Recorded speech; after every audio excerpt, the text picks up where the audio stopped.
chaos over the discovery of a secret underground tunnel. Jewish synagogue members clashed with the New York Police Department to prevent the tunnel from being sealed off.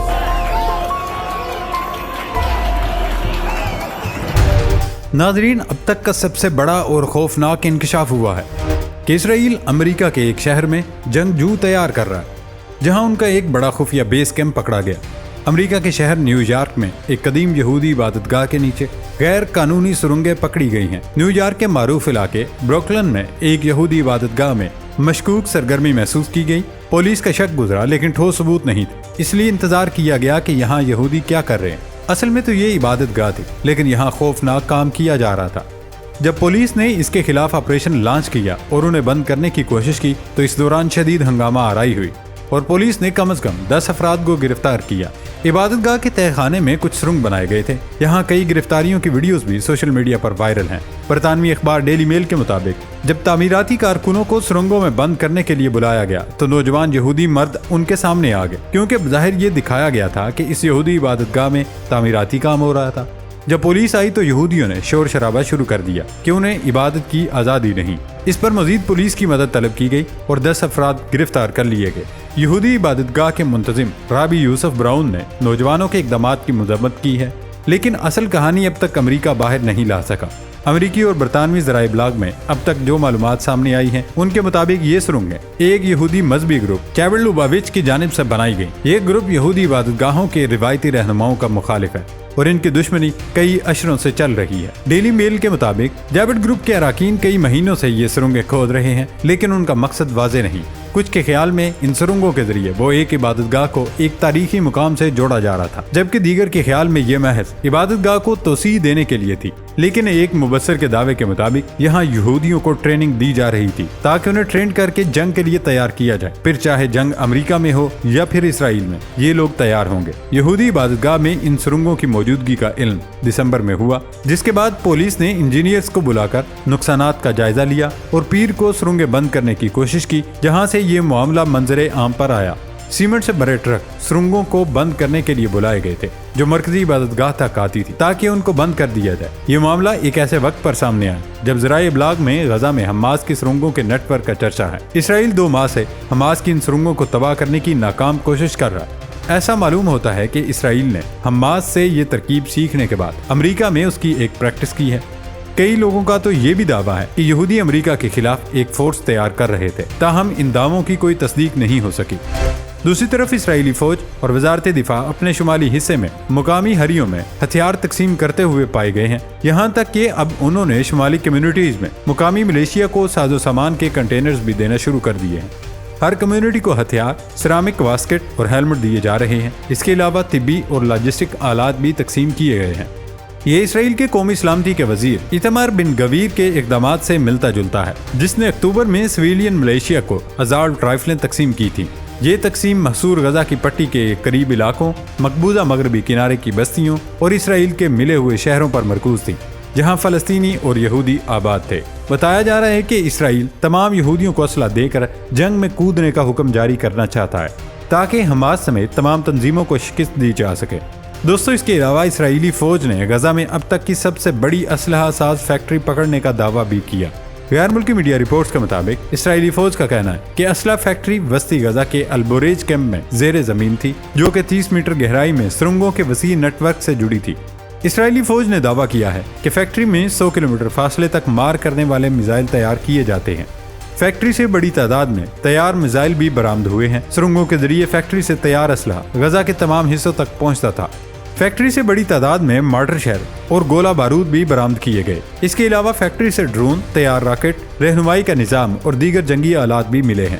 اس کے بعد اچانک اسرائیلی فوج نے غزہ کے ساتھ لبنان میں بھی حملے شروع کر دیے۔ جنوبی لبنان میں تازہ کارروائی میں حزب اللہ کے سینئر کمانڈر وسام الطویل کو فضائی حملے میں شہید کر دیا گیا۔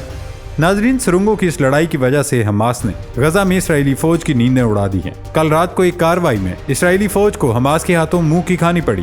حماس کے القسام بریگیڈز کا کہنا ہے انہوں نے شمالی غزہ میں اسرائیلی فورسز پر کئی حملے کیے ہیں۔ اسرائیل کے اس بیان کے کئی دن بعد جب اسرائیلیوں نے محصور پٹی کے اس حصے میں حماس کے نیٹ ورک کو ختم کرنے کا دعویٰ کیا تھا۔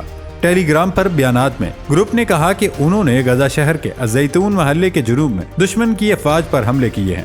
اس نے اسرائیلی فورسز کو مشین گن اور مارٹر فائر سے حواس باختہ کیا۔ القسام کے جنگجوؤں نے السیکا اسٹریٹ کے قریب اسرائیلی فوجیوں کو ہلاک اور زخمی کرنے میں بھی کامیاب ہوئے ہیں۔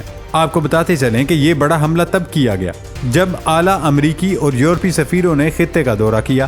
آپ کو یاد ہوگا چند دن قبل شمالی غزہ میں حماس کے کمانڈ اینڈ کنٹرول سسٹم کو تباہ کرنے کا دعویٰ کیا گیا تھا۔ اس کے بعد سے اب تک حماس نے اسرائیلی فورسز کو ناکو چنے چبوا دیے ہیں۔ اسرائیلی فوج کو اب سخت ترین مزاحمت کا سامنا ہے اور حالیہ دنوں میں اس کے کئی اہلکار مارے گئے جبکہ درجنوں زخمی بھی ہوئے ہیں۔ اسرائیلی فوج نے تصدیق کی ہے کہ غزہ کی لڑائی میں مزید درجنوں فوجی زخمی ہوئے ہیں۔ فوج نے بتایا کہ گزشتہ 24 گھنٹوں کے دوران غزہ کی پٹی میں لڑائی کے دوران مزید 27 اسرائیلی فوجی زخمی ہوئے۔ فوج کی طرف سے جاری کردہ اعداد و شمار کے مطابق غزہ پر جنگ شروع ہونے کے بعد سے اب تک اور 2465 زخمی ہو چکے ہیں۔ اس سے قبل منگل کو فوج نے غزہ میں 9 فوجیوں کی ہلاکت کا اعلان کیا تھا، جبکہ دوستو اسرائیل نے ان تمام کارروائیوں کا جواب کچھ یوں دیا کہ غزہ میں پہلے تو شدید فضائی حملے کیے گئے، اس کے بعد الاقصی شہداء اسپتال سے زیادہ تر مقامی ہیلتھ ورکرز کو اور تقریباً سینکڑوں مریض اسپتال چھوڑ کر نامعلوم مقامات پر منتقل ہوئے۔ اسرائیلی فورسز کی غزہ کے اسپتالوں پر حملے سے متعلق ورلڈ ہیلتھ آرگنائزیشن نے بھی ہوش ربا رپورٹ جاری کر دی ہے۔ ورلڈ ہیلتھ آرگنائزیشن یعنی WHO اور اقوام متحدہ نے رپورٹ کیا کہ اسرائیل کی جانب سے شدید فضائی حملے نے طبی عملے سمیت 600 کے قریب مریضوں کو کمپلیکس چھوڑ کر نامعلوم مقامات پر جانے پر مجبور کیا، جبکہ ان ٹھکانوں کے بارے میں کوئی معلومات نہیں۔ رپورٹ میں کہا گیا کہ غزہ کی پٹی کے زیادہ تر حصے پر ہوائی، زمینی اور سمندری اسرائیلی بمباری میں شدت آ گئی ہے۔ قابض اسرائیلی فورسز نے اب تک 94 اسپتالوں اور 76 ایمبولینسز پر 294 حملے کیے۔ حملوں میں سینکڑوں فلسطینی شہید۔ حکام نے کہا کہ الاقصی اسپتال میں بڑی تعداد میں زخمی موجود ہیں، لیکن یہاں طبی عملہ موجود نہیں۔ اسپتال کے ڈائریکٹر نے اطلاع دی کہ انخلاء کے جاری احکامات کی وجہ سے زیادہ تر مقامی ہیلتھ ورکرز اور تقریباً 600 مریض اسپتال چھوڑ کر نامعلوم مقامات پر منتقل ہونے پر مجبور ہو گئے ہیں۔ لیکن اس سب کے باوجود حماس اور حزب اللہ کے ڈر سے اسرائیلی فوج نے اپنی جنگی حکمت عملی تبدیل کر دی ہے۔ IDF نے اپنے آپریشن کو جلد ہی نئی مرحلے میں داخل کرنے کا اعلان کیا ہے۔ غیر ملکی میڈیا رپورٹس کے مطابق اسرائیل حماس کے خلاف جنگ کے ایک نئے مرحلے میں داخل ہونے جا رہا ہے۔ اسرائیلی ڈیفنس فورسز کے ترجمان نے بتایا کہ پہلے حماس کے خلاف کارروائیاں شمالی علاقوں پر مرکوز تھیں، لیکن اب فورسز کی خان یونس اور دیر البلاح جیسی شہروں کے ارد گرد جنوب کی جانب پیش قدمی جاری ہے۔ ان کے مطابق اس وقت اسرائیلی فوج کو شدید مشکلات کا سامنا بھی ہے۔ دوستو، دوسری طرف بھارت کے حوالے سے چند اہم ترین خبریں آ رہی ہیں۔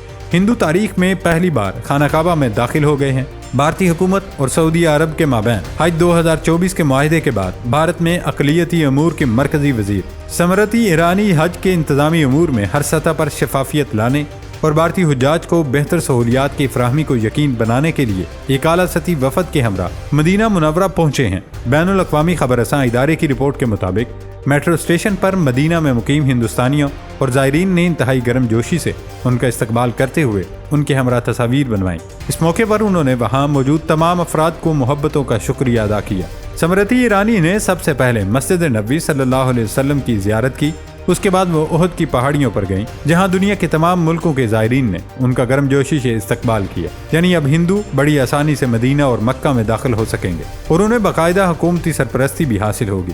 بعض مبصرین یہ دعویٰ کر رہے ہیں یہ اقدام سعودی عرب کے لیے اب ایسٹ انڈیا کمپنی کی طرح ثابت ہوگا۔ جس طرح انگریز ایسٹ انڈیا کمپنی کے بہانے بر صغیر میں داخل ہوا اور ہندوستان پر قبضہ کیا، اسی طرح اب ہندو بھی کرنا چاہتے ہیں۔ دوستو، ایسا کر کے زیادہ سے زیادہ مسلمانوں کو بدنام کیا جائے گا اور انہیں دہشت گرد ڈکلیئر کر دیا جائے گا۔ اس حوالے سے مودی بھرپور مہم چلا رہے ہیں۔ اب تو بھارت سے بھی خطرناک انکشافات کا سلسلہ شروع ہو چکا ہے۔ جنتا دل پارٹی کے رہنما اجے یادیو نے مودی سرکار پر رام مندر کو بم سے اڑانے کا الزام لگایا ہے اور انکشاف کیا کہ رام مندر پر حملہ کر کے الزام پاکستان اور مسلمانوں پر لگانا چاہتی ہے۔ یعنی آنے والے انتخابات میں ووٹ حاصل کرنے کے لیے مودی نے رام مندر کو بھی داؤ پر لگا دیا ہے۔ اجے یادیو نے انکشاف کیا کہ مودی سرکار ایودھیا رام مندر پر حملہ کر کے الزام پاکستان اور مسلمانوں پر لگانا چاہتی ہے تاکہ مسلمانوں کے خلاف مہم جوئی کر کے وہ ہندوؤں کی ہمدردیاں حاصل کر سکے اور پھر سے کامیاب ہو جائے۔ جنتا دل پارٹی کے رہنما MLA نے دھمکی دی کہ BJP 22 جنوری 2024 کو رام مندر کے افتتاح کے موقع پر بم دھماکہ کرے گی۔ BJP کے ممکنہ بم دھماکے سے مذہبی تناؤ شدت اختیار کر جائے گا۔ ہمارے ٹیکس کے پیسے سے تعمیر کیے گئے رام مندر کا کریڈٹ BJP لے رہی ہے۔ رام سب کا ہے، صرف BJP کا نہیں، لیکن ہم اپنے رام کو مسلمانوں کے خلاف استعمال نہیں ہونے دیں گے۔ دوستو، اس کے بعد بھارتی پولیس نے بھی اعتراف کیا کہ ایسا منصوبہ بنایا گیا۔ بھارتی پولیس کے مطابق نامعلوم شخص کی کال موصول ہوئی جس میں 22 جنوری کو رام مندر کے افتتاح کے موقع پر دھماکہ کرنے کی دھمکی دی گئی۔ پولیس کے بقول تہار سنگھ اور اوم پرکاش نامی 2 افراد نے سوشل میڈیا کے ذریعے یوگی آدتیہ اور رام مندر کو بم سے اڑانے کی دھمکی دی ہے۔ اس سے صاف معلوم ہوتا ہے کہ سب کچھ طے ہے۔ بس کچھ دنوں بعد خدا نہ خواستہ اگر یہ سب ہوا تو پاکستان کے خلاف خوب پروپیگنڈا کیا جائے گا۔ ناظرین، آپ کو یہ بھی بتاتے چلیں، 2024 شروع ہوتے ہی پوری دنیا میں جاسوسوں کا بڑا جال پھیلایا گیا جن کو پکڑنے کا سلسلہ بھی جاری ہے۔ چند دن قبل ترکی اور سعودی عرب نے جاسوس پکڑے تھے، جبکہ اب چین کی میدان میں انٹری ہوئی ہے۔ چین نے کہا کہ اس کی سیکیورٹی ایجنسیوں نے جاسوسی کے ایک اور واقعے کا سراغ لگایا جس میں برطانوی خفیہ انٹیلیجنس سروس MI6 نے راز اور معلومات جمع کرنے کے لیے چین میں ایک غیر ملکی کو استعمال کیا۔ دوسری جانب برطانوی حکومت نے کہا کہ چین جاسوس خفیہ معلومات تک رسائی حاصل کرنے کے لیے سیاست، دفاع اور کاروبار میں حساس عہدوں پر تعینات اس کے اہلکاروں کو نشانہ بنا رہے ہیں۔ حال ہی میں برطانوی پارلیمنٹ میں ایک ریسرچر نے تردید کی کہ وہ چینی جاسوس ہیں۔ چین نے بارہا وزارت خارجہ کے ترجمان کے ساتھ ان دعووں کی مذمت کی اور کہا کہ وہ مکمل طور پر بے بنیاد ہیں۔ اس کے علاوہ چین کو حساس فوجی معلومات کے تبادلے پر امریکی بحریہ کے ملاح افسر 2 سال سے زیادہ کی سزا سنا دی گئی۔ امریکی ریاست کیلیفورنیا کے بحری اڈے پر کام کرنے والے امریکی افسر کو ملٹری بلو پرنٹس لیک کرنے پر گرفتار کیا گیا تھا۔ دوران تفتیش ملاح افسر نے 2021 سے 2023 کے درمیان چین کے انٹیلیجنس افسر سے $15,000 رشوت وصول کرنے کا اعتراف کیا۔ دوستو، صرف یہی نہیں بلکہ پوری دنیا میں خفیہ جاسوسوں کا جال پکڑا جا رہا ہے اور اس میں اسلامی ممالک سب سے زیادہ سرگرم ہے، کیونکہ مسلم بیلٹ کے مطابق یہ نیا جال اسرائیل نے پھیلایا ہے اور اس کا مقصد خطرناک ہو سکتا ہے۔ اللہ تعالی ہم سب پر رحم فرمائے۔